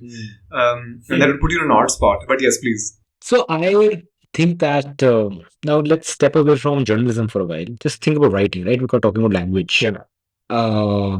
Totally away from the realm of journalism. It actually occurred to me, like the more I write, like what are writers trying to do? Like as let's say, when someone says, "Oh, I read something, it feels so real. You made me feel seen. This is exactly what I feel. I can't believe Dostoevsky wrote this, 2 centuries ago, which is happening today, right? Like, what are they doing? They're capturing some truth in words, which speaks to people. What I started feeling when I started trying to write about feelings, and things that are inside me. And there's a block that comes where I have articulated something in words. It's still not high resolution enough. Or something that, let's say, I'll give you an example. Let's say sometimes when I see a insanely good photograph, like just photograph, right? Like done something well, where let's say the person is just sitting and looking in a certain way, and I just click that photograph. I wonder what would it take to translate what I can see there in words. It could be my inability, but my inability to like was suggesting that like I don't know, like the photograph is that high resolution. How do I capture that in language, which is syntax, which is some permutation combination of alphabets, which are symbols on paper, like that's where my thinking. So I'm like, in relation to other art forms, I feel, there's something that writing, and like to build on it more, I think it more comes the more you appreciate other art forms. Like one of my favorite directors is Ingmar Bergman. You know Bergman, the Swedish classic, like has a following of his own. And one of the things Bergman would do in his films sometimes is that he'll take a camera. Yeah, I watched Scenes from a Marriage. Scenes from Marriage. Yeah, Have you seen the OG or the HB one? I watched the original. Original one, right? So that's Bergman for you, Incredible. right? So sometimes Bergman in some of his classic films, like let's say Persona or other ones, he'll take a human face, put the camera, and you just see one shot of a face for 10 to 15 seconds. Like that is a shot. The more you do this and expose yourself to it, you realize, okay, there's so much that the sense of vision is putting me in. Like I often wonder, like what dialogue could represent what I'm feeling here. Are you following? So that was my source to start feeling that. Like this is where I came from. That okay, words have some limitations because there is some truth that that face is telling me.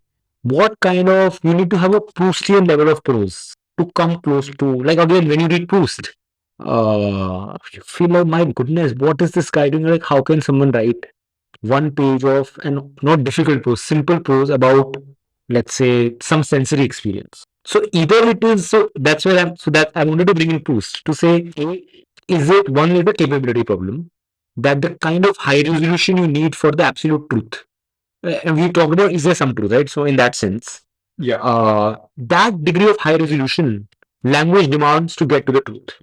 This is not an answer to your question, but this was my own journey to start asking this question that okay, what are the fundamental limits to this whole idea that is human constructed, where especially if you talk about writing, not I'm guessing language and writing are different things, but let's say writing is we take up some symbols, we decide figure out that actually these symbols map have one-to-one mapping with like there is a unique sound to this, right? And some permutation combination of it can lead to some meaning. And when we figure actually through this, we can represent every thought. So the limitation of language is also a limitation of thought in some way, right? It's not just because like language is a again I don't know what linguistics feel about it, but let's say one way language is an articulation of whatever thoughts you can think. So the ability to have greater command over language also means a greater ability to think deeply. More resolution. More resolution. But if you're not able to access the thoughts will lead to the truth. And that's why I went to the subjective area of feelings rather than truth in journalism that we're talking about, right? I do feel there is a limitation that words have or language has to capture the complete truth. Like, do you follow? Does it make sense? Yeah. This is the, I'm just walking through the source of where it came for me. No, it absolutely does. So I am preparing for a podcast that will hopefully happen soon with somebody on the question of caste. Okay. And I've been now reading as much as I can on the subject in preparation. And one of the things that strikes me is the claim of the lived experience of somebody who is part of a depressed class and born in a world where, for example, they experience something like untouchability, right? Or discrimination based on caste. I feel like the books I'm reading make the most honest attempt possible to communicate this feeling. Right? What does it mean to experience, to have that lived experience of being discriminated in this particular fashion? But I can also feel, as I'm reading the text, that it's missing the mark in somewhere.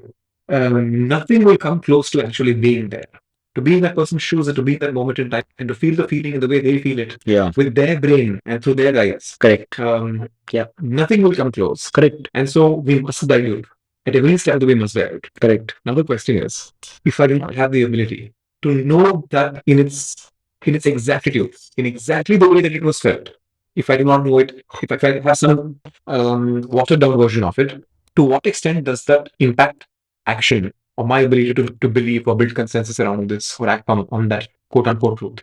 And to what degree would my veracity be altered if I view it in exactly the same measure, right? So I don't know if I'm articulating this question well, but the fact of its dilution means that we invariably change the possible action that we end up having people undertake as a consequence of knowing this information and this fact, simply because they cannot experience it in its totality. And the role of art begins. Like I won't even say that journalism should attempt that. I'll articulate it later, but let me first make the case for art. Like I think like if I watch a movie or read a poetry or something, if I want to translate the lived experience, right? I don't think anything comes close to it because you don't have to say out anything. Like you can just map out that life. Again, then we can get into the existential themes of what it means to experience a life, right? We that you can't, like nobody, like I can't experience what Deepak is feeling right now talking to me. Cannot. They're only a surface level. But if someone wants to interpret, like like if I show your life as fiction about what happened here, the thoughts that are coming in your head, potentially what you will do after leaving, how did you feel before coming here, right? Etc. Etc. Etc. Fictionalized, and good fiction is capturing truth. Like it's a lie to tell the truth. And that's what you do. Like it is beyond the realm of journalism and gets into the realm of art. If the objective is to make people feel what they feel, so and that's where also the layers of truth start coming in, right? Like, are you following? I'm following, but I'm still thinking about how Yeah. we're saying that journalism is ultimately truth seeking. Yeah. And truth seeking, one as an end in itself, because I mean, I'm just presupposing everything we've gone with. There is objective truth, given objective truth, it is an end in itself. And then the ultimate goal, of course, beyond that end in itself, is to drive action in a meaningful direction. Correct. If all of that is sometimes better accomplished through art, then should journalists prefer that mode of communication as both a way to pursue truth as an end in itself, right? Because this is the more honest way to communicate truth, for lack of better. At this point, I'm running out of words. Yeah. And then second, because it leads to the action-oriented outcomes better than if it did not. And one of the examples we were discussing was a movie like Kashmir Files, right? Yeah. Which is somebody's interpretation of the interpretation. These are all hard words. Somebody's artistic description of the truth, and then a compass towards action that comes out of that worldview. Yeah. I mean, as a journalist or because I feel like the tag "you are a journalist" comes after the claim that you are a person seeking the truth, a truth-seeking person who wants to move society towards progress using action. So, would there not be times when you just say that at this juncture for this specific subject, I'd rather make a movie or a documentary or write a fictional story to the same end as opposed to like a piece of journalism? Totally. So many thoughts. I also want to read out something I've written exactly on this. But before that, I think the simplest answer to this is all of these things need to coexist. We're not doing a utilitarian mapping. What leads to most impact should do that. So these are things about coexisting. Like there is a read to be written about those journalistic or let's say academic description of caste and this movie. Right. Needle moving thing would be the movie, but all of that. So that's one. Second, and that's actually I'm considering or thinking about that. Let's say there is a truth I want to communicate, which is best communicated through fiction. Does it fall under the journalistic purview or not? I actually want to run experiments with it in my magazine. So we'll see. And as I always believe, discovery through action. I have some ideas about, let's say, a scripted show, two people talking, kind of thing, where everything is factually correct, 100%. But it's a construct. It's like the dialogues are fictional, right? Is that journalism? Is that not journalism? Who defines what journalism is? Right? You can get into all of this. So, has this thought come to my mind that if to land this point, if I cannot do it in the standard journalistic ways, can you do it in other art forms? But housed in a journalistic setup, I actually don't know the answer, so that's the thought come to me. Yes, but if I just stick to how traditionally in this conversation we are talking about journalism, let me read out something to you. Yes, please. Which is I'm going to read it out verbatim from my notes. I'm not going to. Okay, these are my thoughts on journalism's aspirations and limitations. Okay, so I'll start. I am a journalist, and my work has shown me that journalism aspires, at some point, to do what literature does and what physics does, but can't do it because of the fundamental principles of journalism. This contradiction is why journalists will always fall short of others, and that's something journalists must accept. When we profile people, or when we dive deep into a story, especially in a magazine journalism, when we want to make people think through stories, we are doing exactly what fiction writers do more powerfully. But because we have to be based in facts and cannot fill gaps with imagination, we get closer to truth, but not the whole truth. We can never fully understand and we fall short. Similarly, when data came to journalism, we wanted to make database claims about everything with the precision one can achieve in physics. But this is not possible in journalism, so we again fall short. This gap also we have to accept. The thing is, art, literature, and physics are not human constructs. They are fundamental to human life. Journalism is a human construct which is needed to have a functioning society where we need possibly impartial observers to keep an eye and document what's happening in all of that. There could be a society where there are no journalists needed. So, in that sense, journalism fulfills purpose. There is a need for a society to help us become better citizens. And so, it's scope in whatever best we can do to achieve it. But it can't achieve what literature and physics can do. It's a very hard thing to accept, but journalists must. Do you follow? Absolutely, Raghvel, that's a really interesting Venn diagram to draw. I don't think when you say the phrase it falls short. Yeah. Another way to say it is that it overlaps partially. I don't feel that journalism is not like physics because in many respects it is. There are times at which you can point at, for example, economic outcomes and make factual claims about actual numbers that have moved up and down and so on and so forth. And you can call those facts in the sense that 2 plus 2 is equal to 4, right? In the same way that the physics claim can be made. But it doesn't go all the way. It is not just a collection of scientific facts. Just like in art and literature, um, it is not simply the subjective emotion of something that is felt in your bones that is articulated through a collection of words. I feel like it's like a Venn diagram that marries both of these. I would say that I totally hear you, but that's what I'm saying. I like when you're thinking or do you take it to extremes. Like the power of physics comes with the precision. Like when will something have a big impact? When that land that precision. And we have heard the term physics envy. No, I don't know this. So that's physics envy, right? Which like I've observed that the I have like I started my career as a data journalist and it really matters. But if you really trace down the history of how all of this happened, like when data came to social science, like when data came to the way we think about like why even census started all of it, right? Like it came through this lens of epistemology, etc. What is truth? Like at some point, whatever the priest said was truth, to now this point where data has currently taken this authority for truth. If you map out all of this, there is a point where the subjective experiences of the world and the way discourse happens, all of that get suddenly sidelined to say that the scientific worldview, which requires you empirical observations, etc., is the truth. All that comes down, like, which is why things like studies in humanities started using the language of numbers and all, which comes from like some way physics is its extreme manifestation of what it looks like. So I'm saying that's the physics envy, because the authority with which you can make claims there with the precision. We cannot make it in sociology. How will you? But that is a physics envy. Like, for example, people try to measure happiness. So you can measure happiness, but it just drives me nuts. How do you measure, quantify? X has the happiest country and this, like happiness. No, forget that. Forget that. Like, happiness is so abstract. The meaning of it is so personal that the idea that I want to quantify happiness, right, as something to talk about truth of happy country versus, and then link, and that becomes an indicator, which will then link to, let's say, that indicator of GDP, and then say growth drives happiness, kind of to make that argument. When you can make a different argument that maybe even in a authoritarian regime, people can be happy. Like this, so which does not justify anything.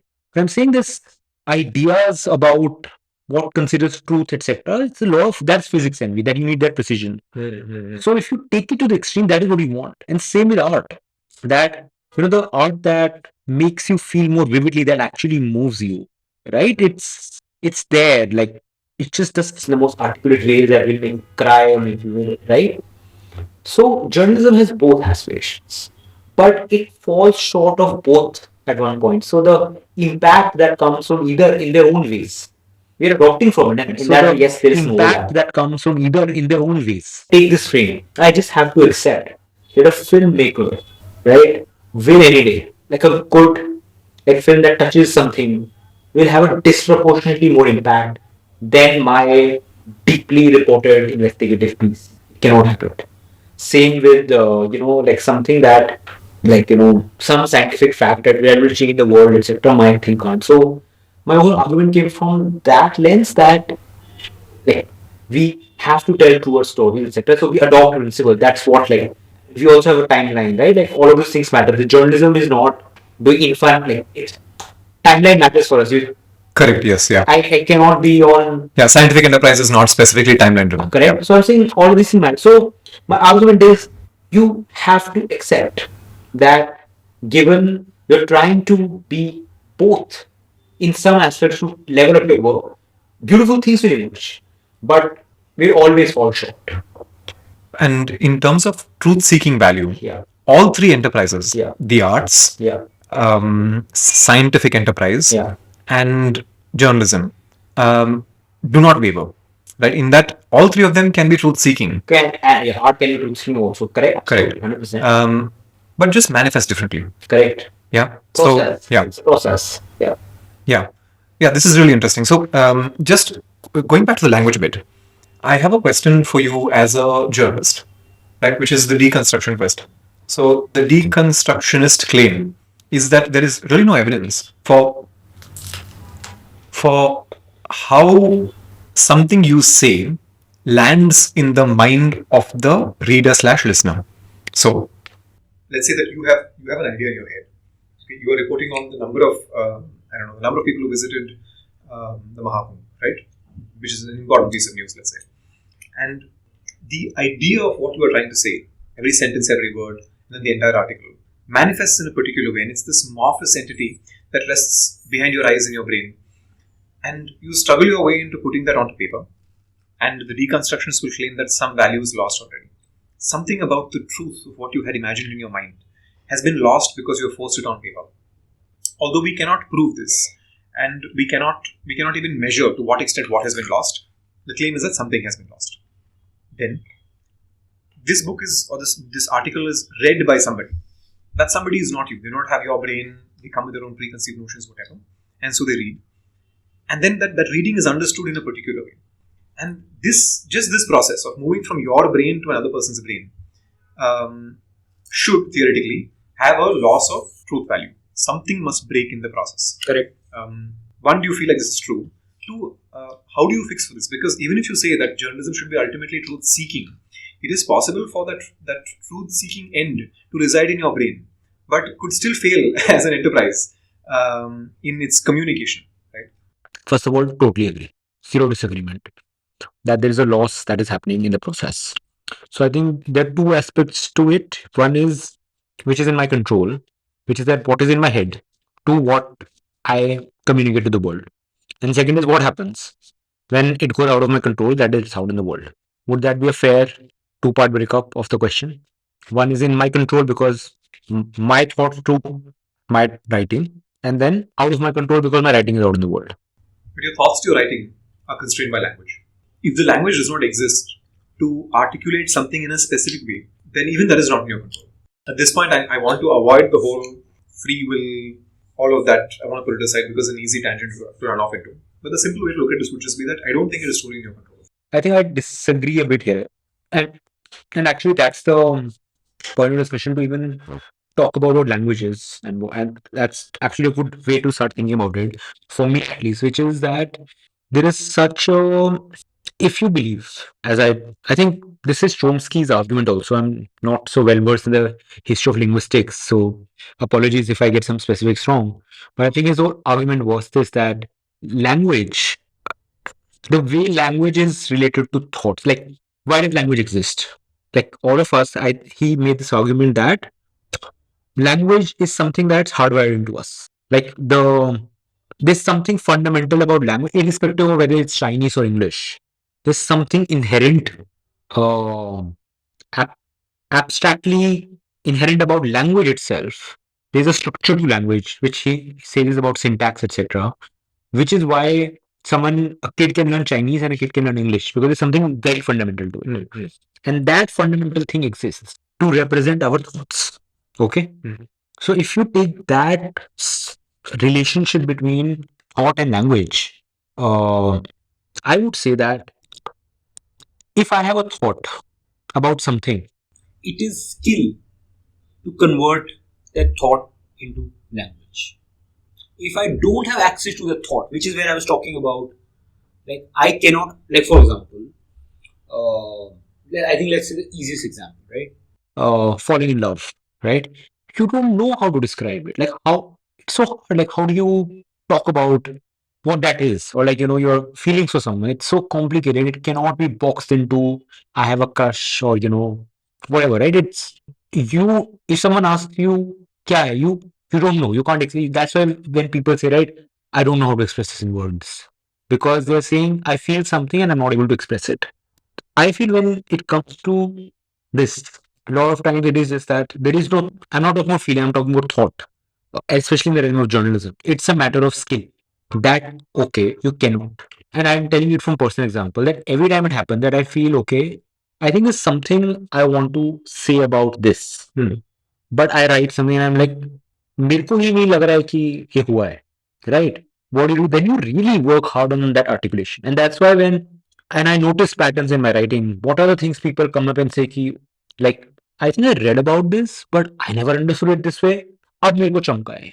That so I've seen this pattern repeat so many times, and it's a lot of time it is those exact paragraphs where I have to do this kind of deep thinking. So you're saying there is, in fact, a high degree of control between what you think, What I think. especially in the journalistic realm. Exactly. And that's why I'm making a distinction between thoughts that are accessible to me compared to, let's say, feeling that is inaccessible to me. Because a lot of the problem with writing, not problem, I think the limitation of writing is not the limitation of language itself, it's a limitation of thought. Like, which is why, like, if you're widely, like, what is, like, just taking a simple example, a lot of good journalistic writing emerges from uh, ability to match patterns.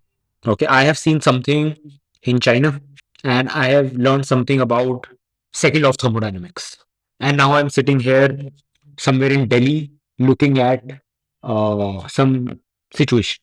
And suddenly my mind goes, oh, I saw that, this is, and I write a articulate story about what is happening here, which is explained by I'm just making this up, right?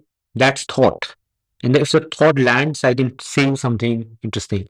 But if I have no thought, if I am just, you see what I mean? Like if there is no thought, you will not struggle with language. You'll struggle with language when you have a thought. So the limitation is the capacity of the mind to draw those connections, to think deeply. When we talk about first principles, what are we saying? Like there's a lot of first principles conversation not happening because lot of people around us are not thinking for first principles. It's a training of mind. So it's both. Like there is a training on how you think and the ability to articulate, and that is also a skill. That if you have not thought, you need to have command over language, about sentence structures, about story structures. That what should come after what. How are you doing cause effect mappings in your story? When do you show and when do you tell? When do you zoom out? When do you zoom in? These are all matters of craft, skill, which you learn. So all I'm trying to dealing is that a lot of times what we see as inability is just not being good at craft. And I have seen that people who are just excellent at, like when stories just shake you with the bones about okay, what or like gives you that razor sharp clarity. That is a skill. It's not just comes. Does that? I'll come to the. I have an example for the second bit. Yeah. If you follow what I said so far, or if you disagree. I'm actually willing to accept it at face value here because I feel like a philosopher would consistently and continuously say things like, "It is impossible to really translate." Yeah. And that's the whole philosophy. So deconstructionism is explicitly this. Okay. But pragmatically, I feel like what you're saying makes sense. It makes sense that uh, with enough skill, you should be able to do an accurate enough translation of what you feel in your head to, right? Yeah. Because you know what you feel in your head, and when you read back what you've written, you will know if you've done a decent job of matching the two. Yeah. Now we jump to the second half, which is I'm a reader. I picked up Samarth's article, and as a small aside to everybody listening, please go read The Romantic Idiot. In as much as he claims that it is not possible to articulate what you feel, especially in matters of love, I feel like he's done a tremendous job with an article that went viral completely justifiably. Okay, so Thank you. there is certainly a gap, right? It's because you don't know me as a reader, and there's a gap there. So, from the truth-seeking objective, Yeah. that journalism is for. How does a journalist solve for this? How does a journalist solve for this? So I think there is, again, I would start thinking it from two lenses, and I'll give you a great example also. Before I get to the example, framework is like when every time, at least I am writing my story or I'm editing a story, I'm always trying to be empathetic and be on the reader's side.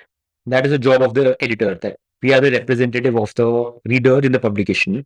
What are the questions that they may ask? And again, I can't, there will be different readers will ask different questions, but there's judgment that comes from that when this sentence will land. What are the questions that the mind will generate in the head of the reader, which if I leave unaddressed, I'm going to lose them. Okay. Or I'm trying to say that look, if the story is a complicated story and it's a puzzle, and if I don't like I have to anticipate how that puzzle is being like how they're framing parts of it, and I have to architect that experience. That's the difference between just another informative article and a magazine story. And I'm talking magazine journalism right now, right? When I'm telling you a story. Right. And if I'm doing that process of filling in the jigsaw so that end it's complete, if I'm not imagining how most of the readers will be like I'm taking them on that journey, how that jigsaw is being fixed, what might be things that are very clear to me, so मेरे लिए puzzle भी नहीं है. Like that's already like filled in for me, but it might not be filled for someone else.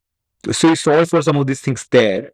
That end of the day, I want them to see the same jigsaw like solved as it looks to me.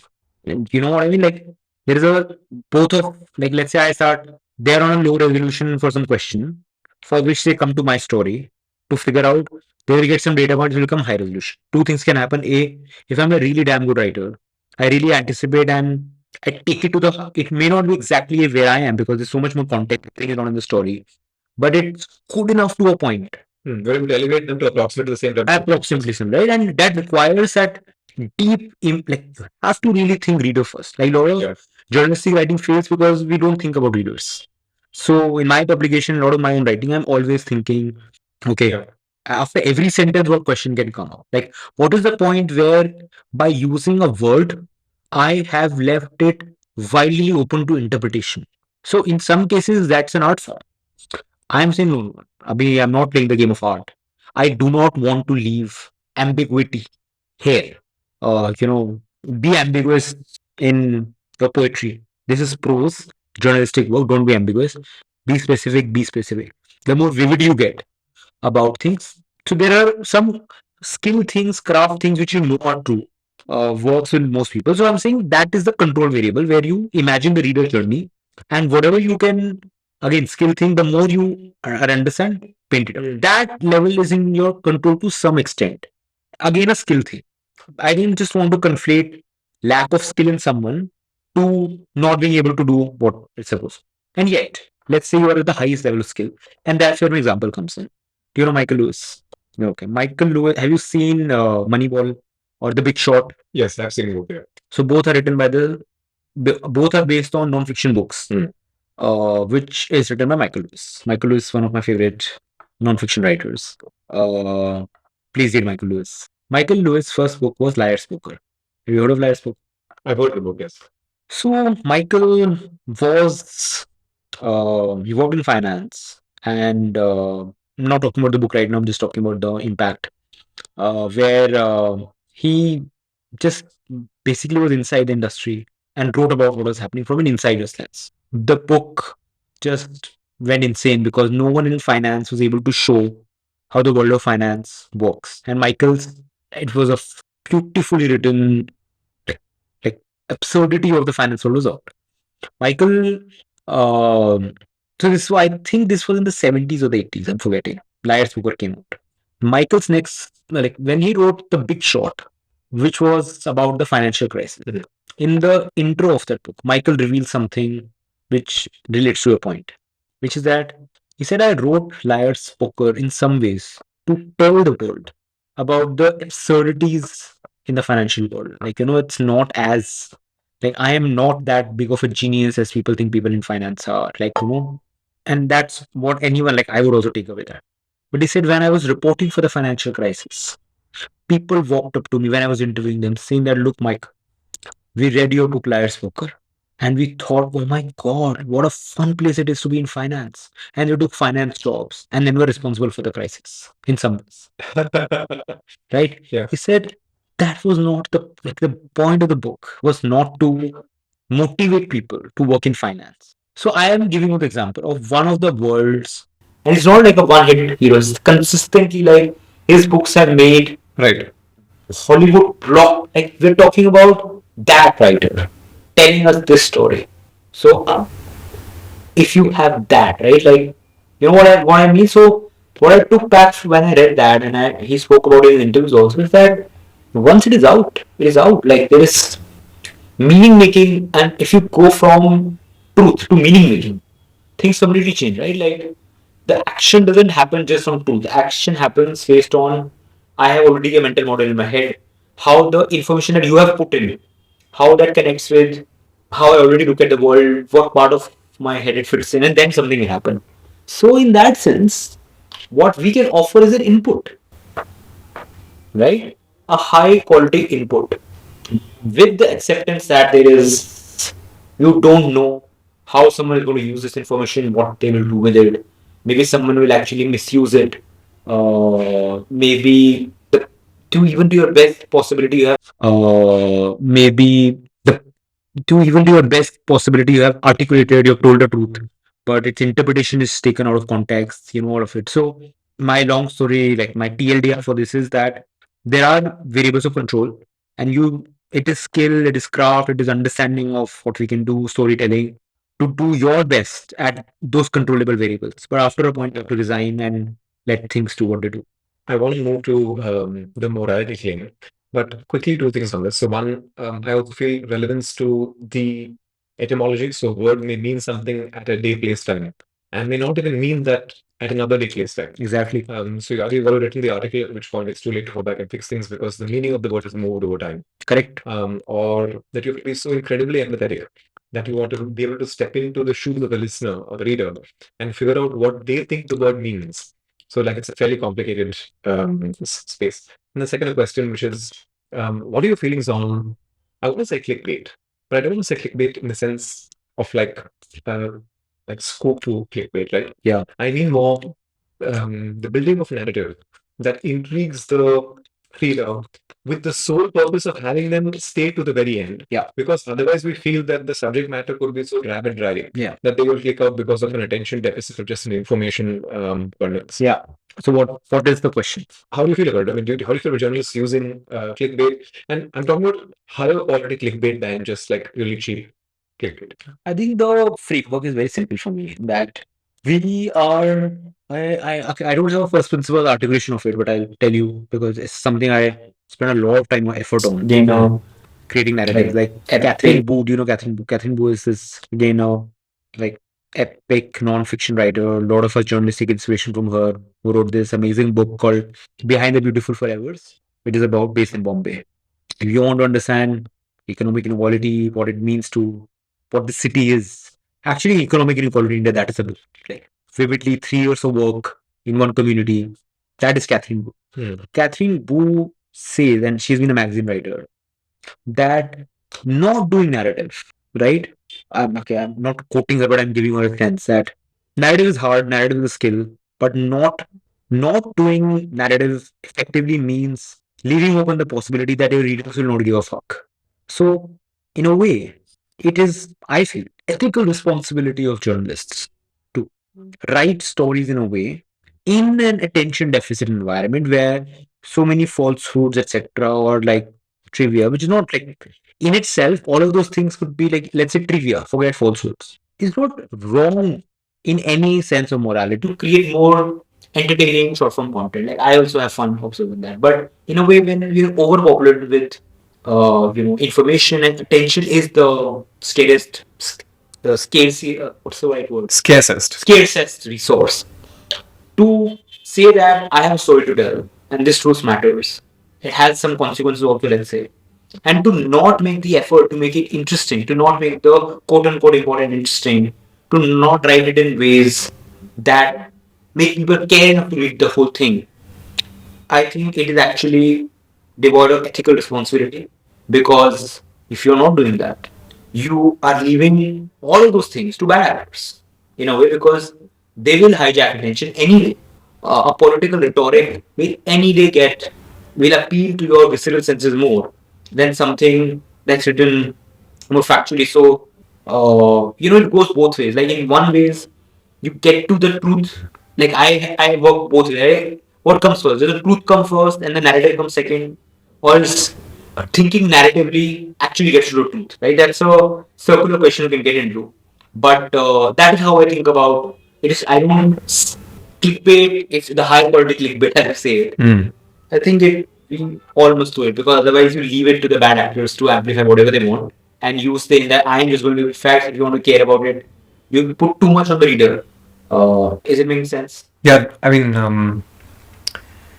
of course it makes sense because I mean ultimately the claim that you are making is that the things that I am writing or creating have to get consumed by somebody for it to reach the end objective of communicating truth Yeah. and driving action. Yeah. And sans consumption that is not possible. Yeah. And consumption is predicated on engagement, and so making it engaging is a responsibility.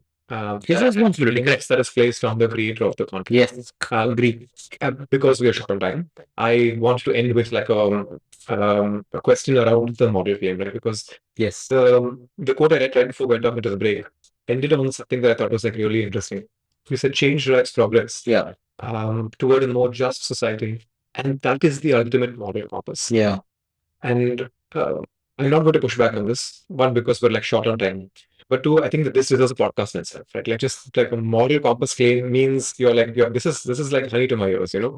I will ask questions around whether morality is objective, Yeah. whether it even exists, emotivism, whatever. Yeah. We can go down the rabbit hole. But I would love for you to just make the case for this, right? So I want to understand what you feel like the moral compass is. Um, does it differ between you and the Muslim journalists I presented earlier, who just Yeah. differs in your worldview Yeah. because they believe in the Quran, and so people draw different conclusions. And I mean, what is justice is a hard question, right? Correct. But if those two are different, then do we have multiple just societies? Like a Samarth would claim that morality is, or there is a moral landscape. There are many peaks and many valleys. Yeah. But there are many ways to set up society such that is just. Um, and so I'm trying to, I would love to give you an opportunity to go from information, To this. right? From good information to the moral compass that drives a just society. Yeah. So first of all, I think you have picked on this mapping I've done very recently because I was also trying to go down from truth seeking to change like forward. Right. And when I get to forward, I'm like, okay, it ends up here. So it's still an organic thinking. But yeah, that's what like and that's where I don't have an answer but to say that how it actually impacts your work. And I think when I even wrote that down, it gave me so much more clarity that see, even when I'm deciding what stories to pay my attention to, where does that come from? Journalists would like to believe, and a lot of them did. I can bet money on this that get the top, actually, like not top, let's say just because then I'm restricting, like names are coming to my head, but let's say you get some really good editors in one room and ask them, give me your articulation about how you choose what stories to cover. And I am not sure how many will have a very clear framework in which they can articulate What goes for a story and what doesn't. lot of it is just arbitrary. There's a lot of arbitrariness in what makes news or what is selected as a story. Correct. In a world where there is so much information, now the problem is information abundance, right? So even choosing what to cover, what to pay, like it is also my responsibility to say where should my reader's attention be directed towards. Like like when you go to that frame of reference, you need some model of what to choose, what not to choose, etc., etc. And it has to come from some sense of where society should be. So if I say freedom is my ultimate value, or let's say a society where every individual can thrive, or they can practice what they want, I will by default choose and prioritize a certain. If I have to choose between this and that, what will be my frame? So that's where I said that I had to take it down to, because there is truth in so many things. Truth is infinite. Like stories are infinite. There has to be some compass. That's where it came from. And that's why when again you're right. Like what is a just society? All of that has layers. You can define it in some way. I have my own articulation of it. So that's the thought process where I started thinking, and it came down to that. Finding what. Otherwise, I will be lost. I'll be like, oh, this sounds interesting. Let's write about it. This sounds interesting. Let's do it. But if you do that, I kind of feel that in today's environment, sense of purpose can kind of get lost. Yeah. I know there are like so many layers to this. Of course, and maybe we should do a part 2 at some point, and especially maybe like a year from today when you've had more time to publish more and like just build more of the thesis. But on a concluding note, I'd love to read just 2 quick paragraphs from your note that you sent across to me. So Samarth concludes his previous chain of thinking by saying, "So no, journalism is not just about delivering facts or analysis. It is about creating the conditions where meaningful action becomes possible for a better world for everyone. This requires an unwavering commitment to truth-seeking and a belief that even if truth may not lead to immediate visible change, it still matters. To treat truth as an axiom." I'm going to leave it to listeners to mull over this for a little bit. It feels like both you and I are struggling with the question. We will continue to. It's not a solved question. But I'm very grateful for you coming on the podcast. I had a ball. This was really fun. And we've done it fairly quickly. So it's not like we're going quite off the cuff here, which I appreciate. Samarth, thank you for coming on the podcast. Thank you so much, Deepak. I think conversations like this really help. Especially like I'm still in a thinking zone. This is a work in progress idea segment. So I'm going to go back, read my note again, and I think some finer, high resolution, so to say, things to add to this note. So thank you for having me.